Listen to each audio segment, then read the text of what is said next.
Hey everyone, welcome to a new video, and I'm really excited to share this one. As you can see by the title, today we are going to be talking about how to prepare for a Christmas baby. That is what I'm having. I am due a week before Christmas, and just in general having a newborn over the holidays.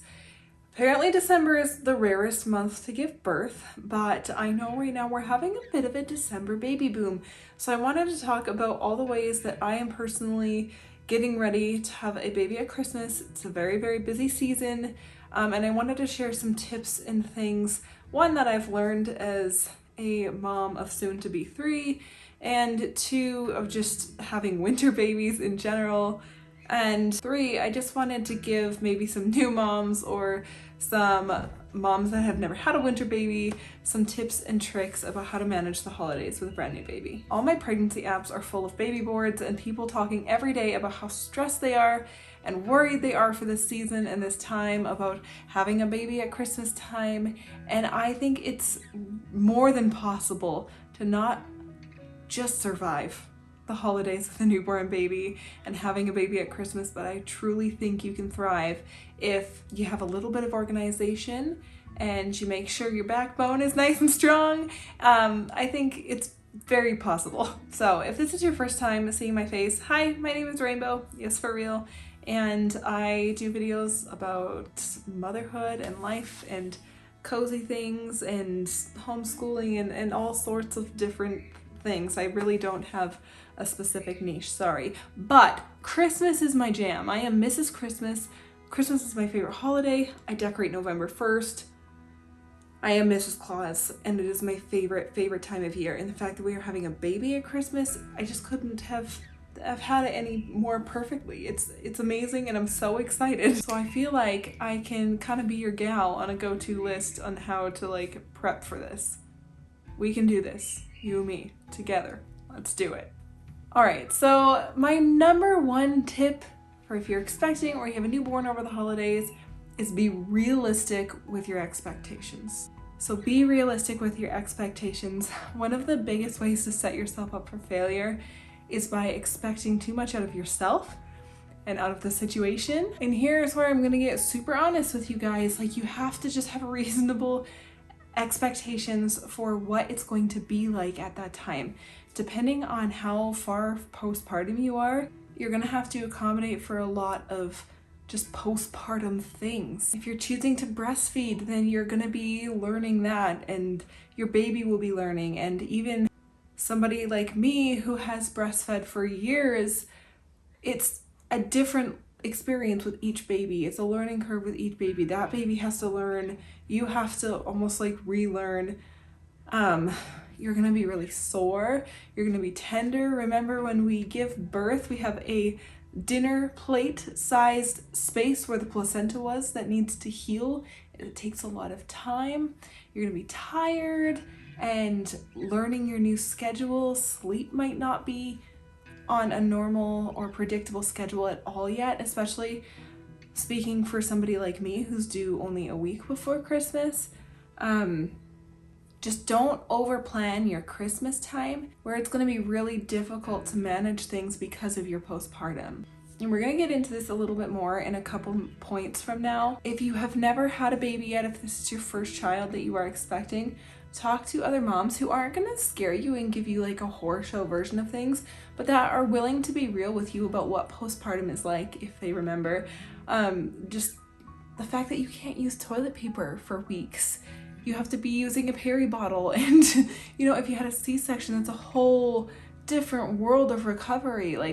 Those things are really important to consider when making your Christmas plans. And just with a new baby in general, you might want to scale things back and just really keep in mind that you're going to have this tiny little baby that you're trying to get to know and bond with and care for, and everybody's going to be tired, and there's going to be milk everywhere, and it's going to be beautiful, but it's messy. My second tip would be to plan. Planning is your best friend in this situation.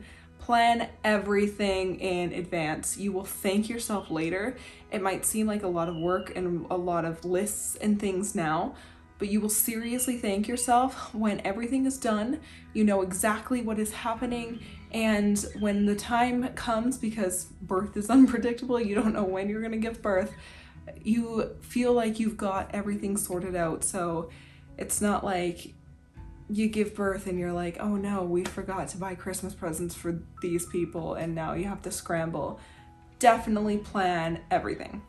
So for me, this looks like planning meals, building my freezer stash, planning what we're gonna do with our normal traditions. Are we going to skip some things this year?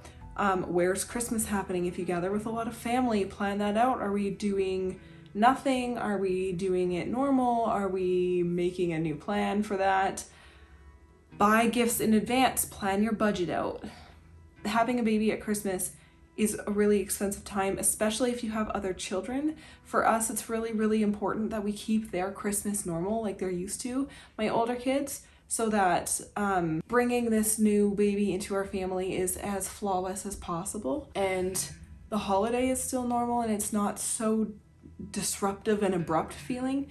So one way we're doing that is trying to keep everything as normal as possible. And that requires budgeting, because even though we are super minimalistic with our baby gear, it's still expensive. We are still under huge inflations. And Christmas time, the prices go up. So the earlier you shop for things, for Christmas presents, for things for your baby, financially plan those out, the better. You're just going to be way better off if you have a really solid plan. And this next tip kind of goes into that, but that's the early bird gets the worm. Plan and do as much early as you can. Again, you will thank yourself tenfold. I've done this with every single one of my babies, regardless of when they were born. My daughter was born over Thanksgiving weekend in Canada, and my oldest son was born in February. So we've always kind of had a juggle, but this is a different level of juggling. But early planning just saves you so much stress later on. And while you have more energy while you're pregnant, it is so much better to do it then. So for me, this looks like buying all of my baby stuff, having it washed, set up, ready for baby, everything I need, making sure I have all my Christmas gifts bought by the end of November. I have a couple weeks of a grace period where, again, I'm not due until the week before Christmas. I'm due on the 18th is my guest day. So that gives me like a 3-week buffer to have things done early, where even if baby comes early, which has never happened for me, but you never know, we will have everything bought, so we don't have to worry about sending one of us out to go do all of the crazy Christmas shopping or trying to go Christmas shopping with a newborn baby. Like, that just sounds awful. So getting that done, we have a goal of like the end of November, everything needs to be bought. We'll wrap it all, everything like that. So think about your Christmas gifts, what you're buying. It's better to buy around now anyway, if you can, if it's in your budget, because there's a ton of sales. There's a lot going on in this back to school end of summer, and you can get a lot of good deals. So definitely consider that if you are purchasing quite a few Christmas gifts. Foods and freezer meals, start thinking about what it is you like to eat.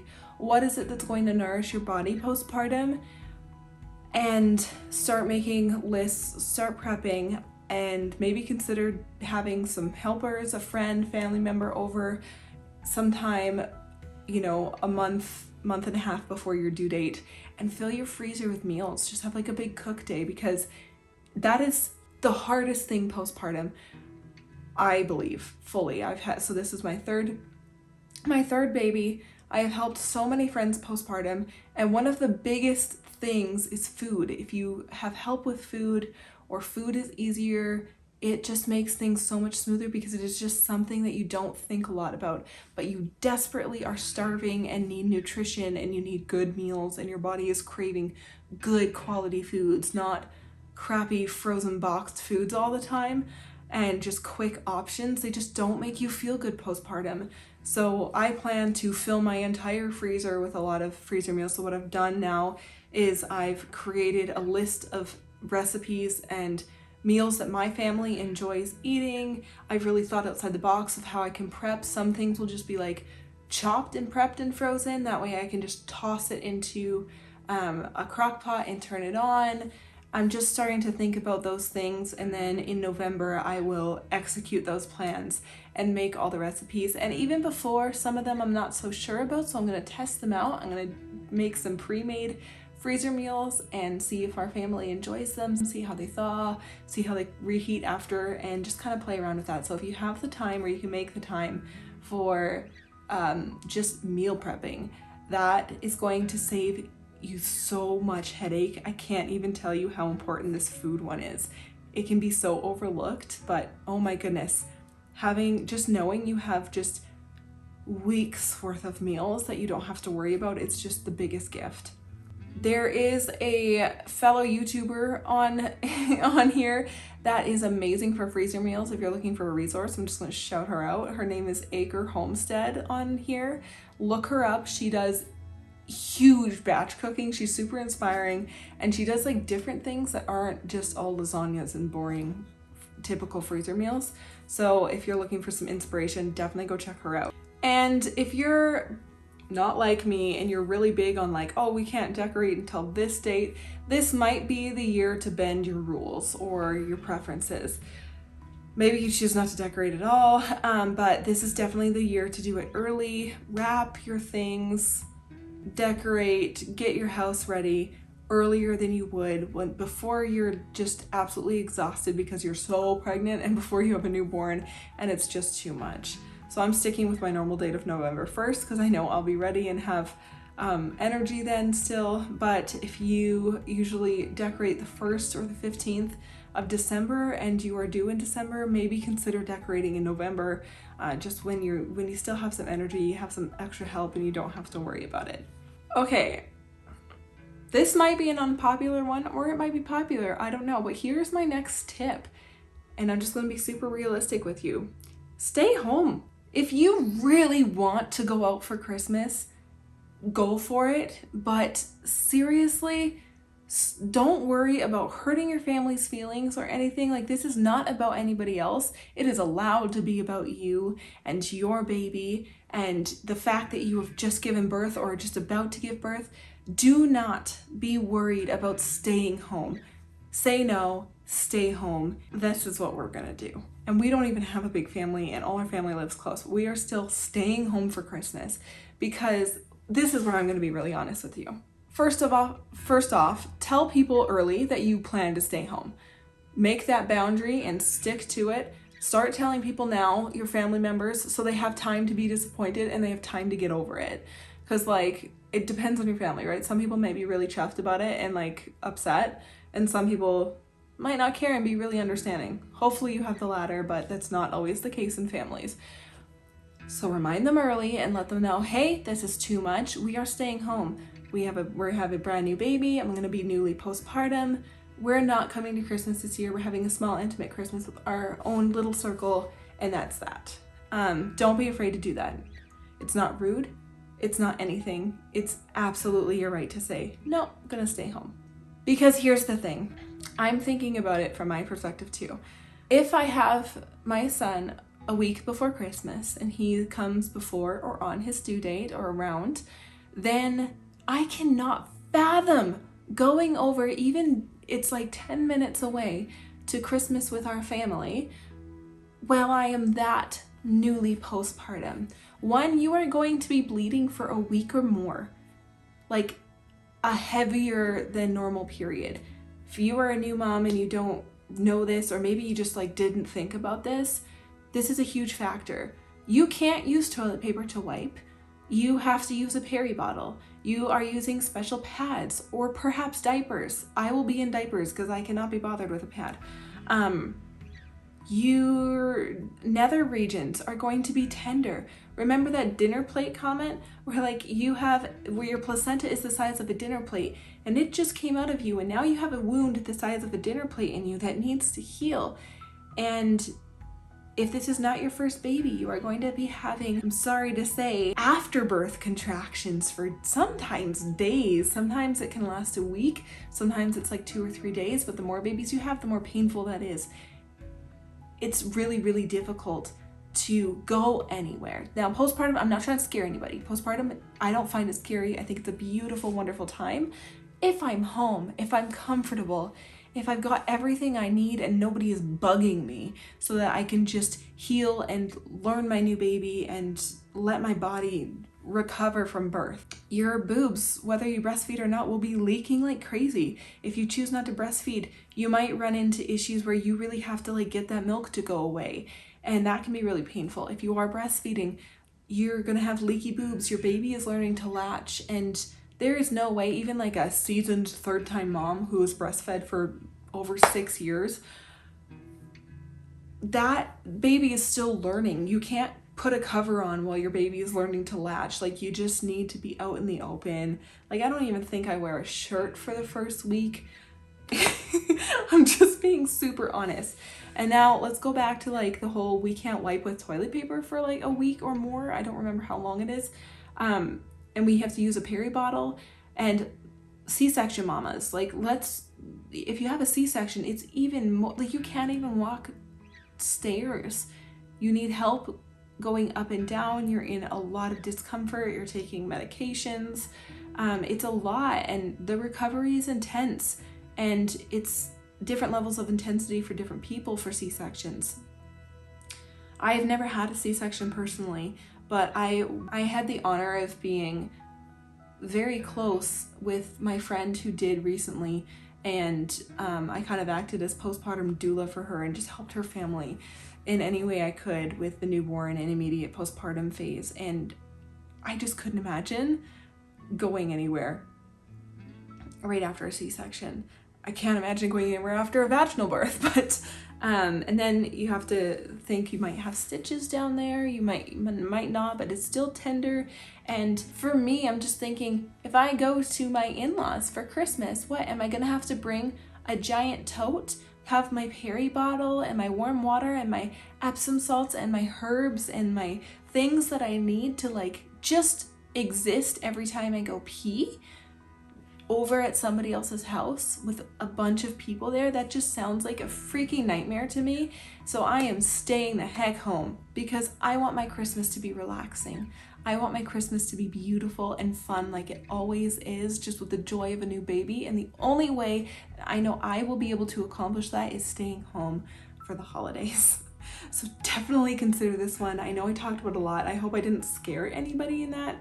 But it's just, you have to be realistic with the way postpartum is and what it requires and the amount of healing it requires. So it's just not the time to be traveling. If you really want to and you think that'll be good for you, I mean, go for it, obviously. Don't let me boss you around. But for those of you who feel guilty or feel like, oh, my family's gonna be really mad, honestly, screw them. Like, oh well.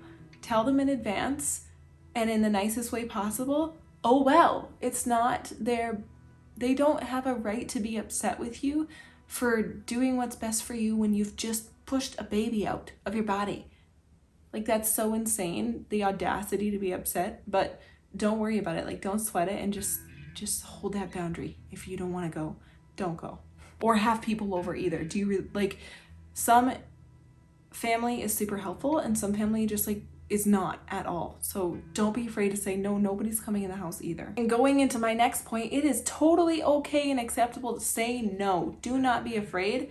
This is the time where more no's are probably going to give you a better experience than if you are saying yes to things you do not want to do. It's okay to hold your boundaries. It's okay to say no to people, and it is okay for their feelings to be hurt. If your no hurts their feelings, that is their issue to work through. It's not yours.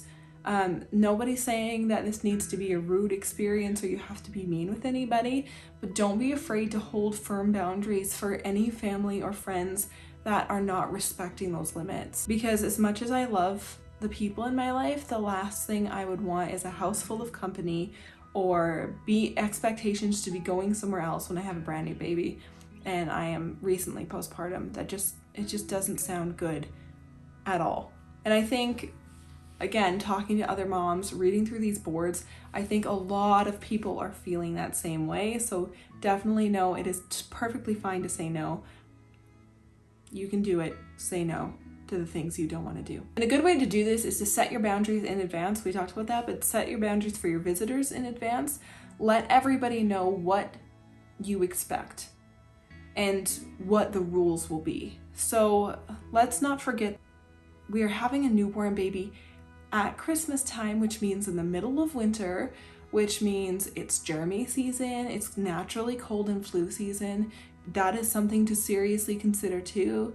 You know, the big last 2-year extravaganza aside, it's just regular cold and flu season, and you do have to consider things like RSV and like colds and flus in a tiny little brand new baby, or your body that is still trying to heal. So it is perfectly okay to set lots of boundaries around this and just let people know in advance, like, hey, we are only allowing visitors to stay for this long. Only, very close friends and family are going to be allowed to come over.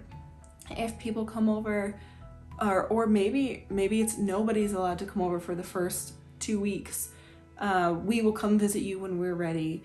Or maybe, you get to decide this, but start thinking about it and make your decisions early, and then let people know. Again, it is way easier to disappoint people now before you give birth, before the baby's here, before the season comes, so they can kind of have time to get over it if they get disappointed, so that it doesn't become a big drama thing when you just absolutely do not need that drama in December in the holidays, while you are experiencing all of the joys and hardships of becoming a new parent. So we've already said to our family several times, personally I'm just like sharing this so you guys can kind of get an idea for what this looks like for me.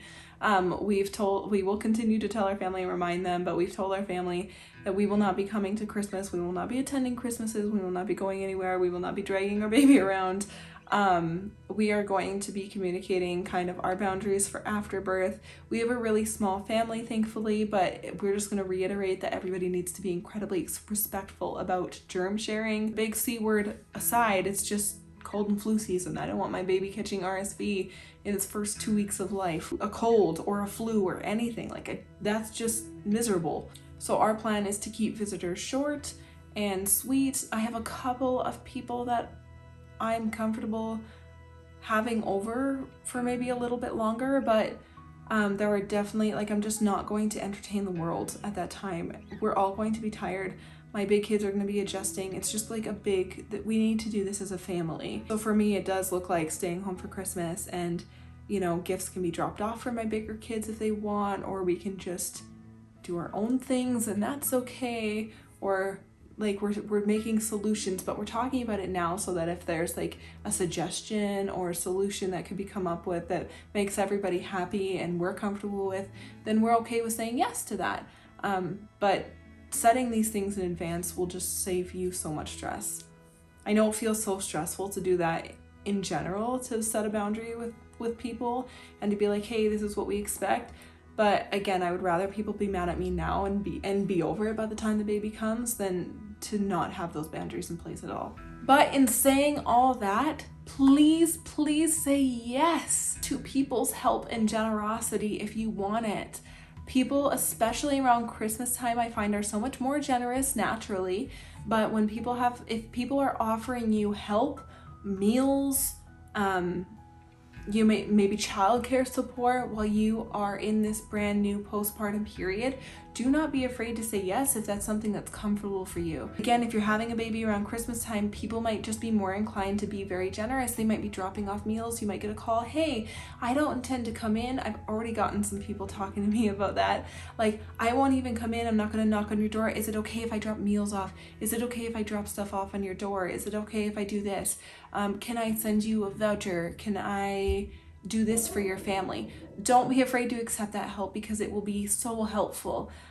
So as long as it doesn't cross any of your boundaries that you have decided to set, please say yes to other people's generosity, because one, it makes them feel involved, it makes them feel helpful, it makes them feel like they're contributing to your life and your new baby, and two, it will make your life a lot easier if you just have some extra help here and there. I'm probably gonna hire a house cleaner to come a couple times, maybe once a week for the first little bit or something, just to take the burden off of my husband and my children. My kids are a lot older, so they help around the house, and just make our life easier. Okay, so wrapping it up here, because I'm just chatting a lot. I know the boundaries things, it can trigger people.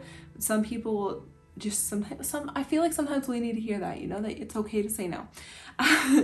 But another huge piece of advice is set a budget and stick to it. Having a baby at Christmas, like we mentioned, is so expensive because Christmas is naturally a very expensive time. It doesn't have to be, but it just tends to be. So definitely set a budget and stick to it. It is going to be so easy to go over during holiday and baby crazy because it's so easy to go over for either one of those things separately. Combining them together is just really intense. So set a budget, stick to it, and you'll be much better off, I think. My last piece of advice is to just keep it simple and enjoy your baby and your Christmas and your holiday. Nothing needs to be extravagant. Not the baby gear, not the Christmas, not the hosting of the dinners or whatever. Just keep it simple and allow yourself space. Gift yourself space to enjoy your baby, get to know your baby, enjoy Christmas, and be able to just not feel overwhelmed. Put yourself in a beautiful, warm, fuzzy postpartum bubble and just revel in it and live there and and allow yourself to just be there with no guilt, no shame from anybody or anything, and especially not yourself. The postpartum period, I like to call it a baby moon. So it's like the full moon cycle that you have a baby.